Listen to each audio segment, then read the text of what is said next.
to read. My first reaction reading it was, this is already a book. I read it like a book. I didn't want to stop reading to jot down any comments, so I didn't. I went back through the manuscript to do that. I didn't want to ruin the pleasure of my first read by turning on my editor mind. Jennifer is not a shy writer.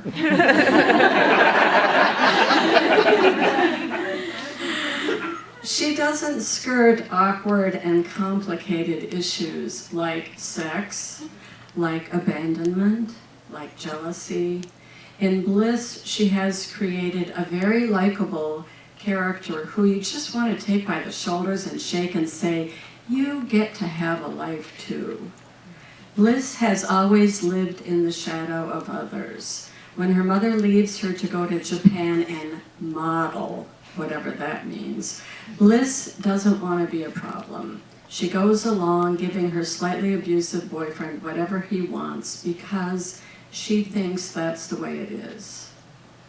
To be able to watch Bliss wake up and come into her own is a wonder. To watch her finally figure out what she wants and be able to ask for it is like seeing a miracle. And in Jennifer's skilled hands, Bliss Walking is a rich and riveting story. Please welcome Jennifer Coates.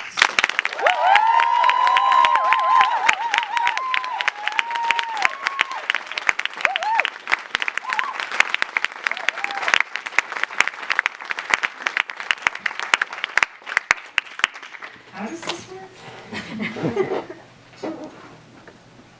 I am not doing my thank yous first. Just saying.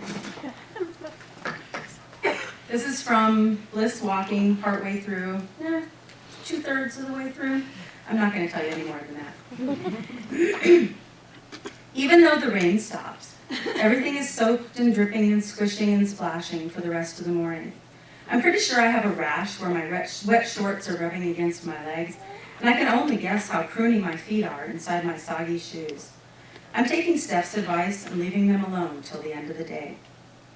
Steam rises up from the beans, the mud, and the 5 of us. I thought if only it would stop raining, the walking would be easier, but that is not the case. The fucking sun comes out and pushes down on us with its heat, making a sandwich of hell as we walk, pause, slice, walk. Only it's more like tortuously slow marching, because we have to pull each foot out of the sucking mud with every step. Patsy's good mood has evaporated with the rain, and she appears to be steaming with the sun. We take a drink break, but nobody sits down because everything is too wet. I walk over to the cooler, and Patsy walks away. It's like I'm that one end of the magnet that no matter where I point, Patty gets pushed the opposite way. Whatever. I just walk the beans. Right before lunch break, Patsy and Steph go into their rows first, and I end up walking even with Aggie. We had health class together, and she's been out to Granny's, but I never really talked to her before. I still can't get up the nerve to ask her about the ukulele. She'll just think I'm a wannabe musician, trying to copycat her or something. Or maybe that I'm trying to scam her for free lessons. I will my mouth to open to ask her something about it, but the words are stuck in my throat, and my lips are stuck shut. I decide I'm going to count to 3, and then I will say something, anything about her playing. 1, 2, Aggie, Blake says, making us both of us jump as he catches up with us in his row. What time do you leave for your audition? About 12, or whenever we get back by the cars around then. I don't have to be in Decatur until 3:30, so I've got some time. I just wanted to get home and get, clean first. Blake flashes a smallish smile at her. You're pretty good on that thing. How long have you been playing? I stare at Blake. I can't believe it was that easy. How long have you been playing? Why in the hell didn't I think of asking that? I really only started about 2 years ago. I never had any clue I could play, but the minute I got that ukulele in my hands, it was like I was home, like I'd always been able to play. I took to it right away. That fast, I blurt out, but those chords are fucking impossible. Aggie swings her head over to me, a big smile on her face. Do you play? My ears get hot, and I swipe an extra swipe at a cornstalk that doesn't really need it. If you call a G chord and a C chord playing. Oh my God, those first chords. I thought I was dying trying to make my fingers twist all around and move in ways they did not want to go. Blake laughs too, saying, my friend Joel kept saying, dude, just slide them around, own the frets, they're your fingers. They talk about songs and chords for the rest of the row, and instead of feeling like a dumbass newbie outsider, I feel like I almost belong in the conversation, like I'm nearly speaking their language. We come out of the row for lunch break, and Aggie hangs back by the end of the row, asking about my uke and how long I've had it, and what I'm doing to learn how to play. I tell her the whole story of Miss Bernadette, and she fucking loves it and says how much she loves the uke, and could she please show me some of the tricks she's learned along the way? We drift over to the coolers, and I'm so relieved I didn't have to think up a way to ask her. And I'm super jazzed to get taught by practically a pro, and I can't believe just like an hour ago I was bawling like a baby in the middle of the field. I catch Blake's eye and I smile at him, glad he asked Aggie about her playing. Was it just a coincidence, or did he actually understand some of my rant during my breakdown? Either way, I'm grateful. He smiles one of his squinty smiles back at me. Patsy, however. We've been out for fucking ever. What took you so long? She stands in front of the cooler with her arms crossed. Are we doing this again? Walking the beans, Patsy, chopping down weeds, same as you.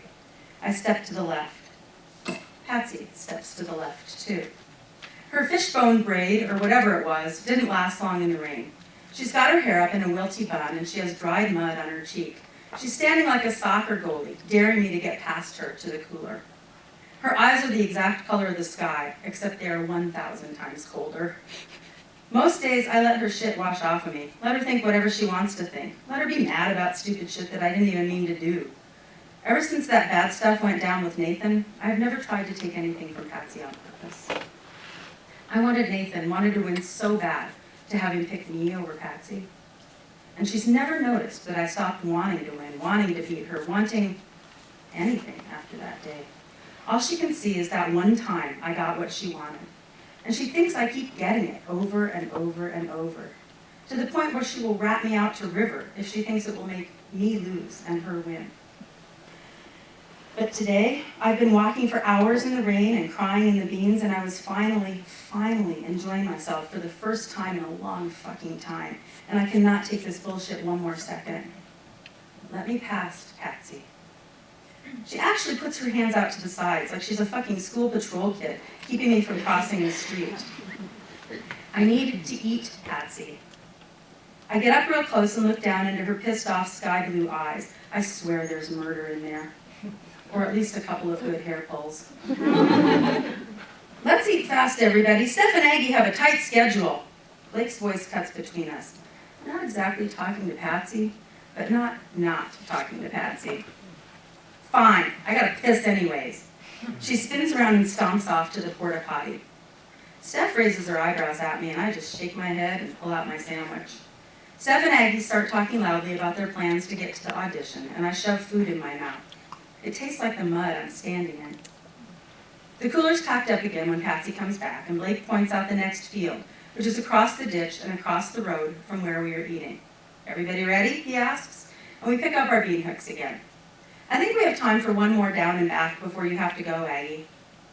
He leads Aggie and Steph along the edge of the ditch to where the dirt road is built up across it. They cross the gravel road and walk back our direction. The rows start about even with where we ate lunch, but the ditch is completely blocking the way. We have to go around like they did. Bliss, you coming? Hollers Aggie.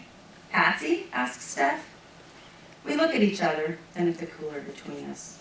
Finally, I shrug and walk it over to Blake's truck, parked just off the dirt road. Better hurry. Your new boyfriend and best friend might start without you, Patsy says in a low voice. My best friend? Patsy's only come a few steps toward the dirt road. I look over at the others and back at her. I don't think they can hear her.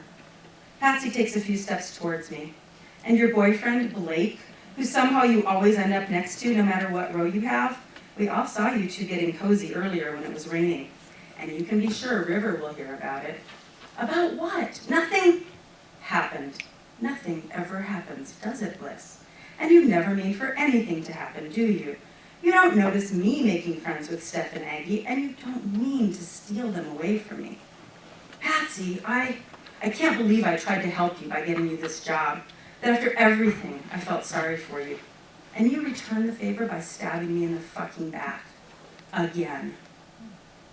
Patsy grips her bean hook and backs up a few steps, looking across the ditch to where everyone's waiting. No wonder your mom didn't want you with her in Japan. You'd probably steal everything she wanted, too.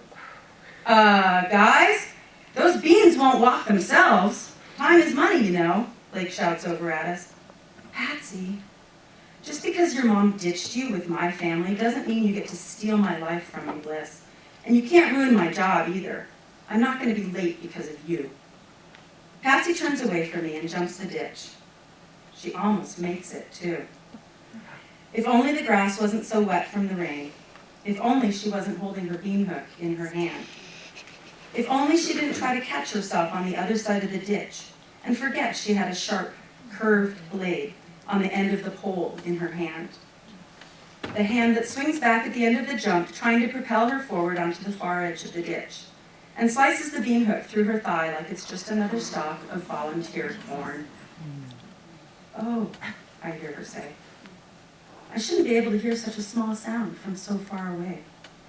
But it's like she's breathing in my ear. The air has gotten so thick and everything is moving so slowly. Patsy crouches on the edge of the ditch, just barely keeping her balance. I look at her leg and it's so weird that she's holding a red leaf on her thigh.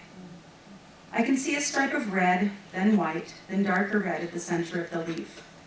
Patsy drops the bean hook and it tumbles back into the ditch. She turns and looks at me, blue eyes wide. Oh,